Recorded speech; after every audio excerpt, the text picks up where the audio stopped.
Markus 11 vers 12 tot 14. Jesus vervloek die vyeboom. Toe hulle die volgende dag van Betania af teruggekom het, het Jesus honger gekry.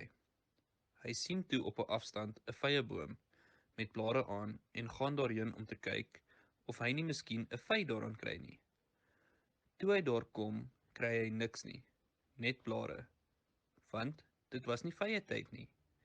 Hy sê toe vir die boom: "Van jou sal niemand tot in der ewigheid ooit weer vye eet nie."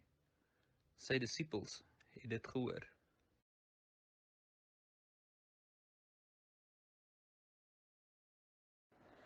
Die reiniging van die tempel. Hulle kom toe in Jerusalem aan. Jesus het na die tempel toe gegaan en die mense wat op die tempelplein besig was om te koop en te verkoop, daar begin uitjaag. Die tafels van die geldwisselaars en die stoele van die duiweverkopers het hy omgegooi, en hy het niemand toegelaat om goed oor die tempelplein te dra nie.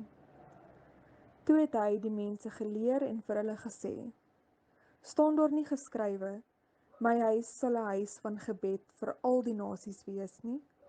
Maar julle het dit 'n rowersnes gemaak." Die priesterhoofde en die skrifgeleerdes het dit gehoor en het na 'n plan gesoek om hom om die lewe te bring, want hulle was bang vir hom, omdat al die mense deur sy leer aangegryp is. Toe dit aand geword het, het Jesus en sy disippels uit die stad uit weggegaan.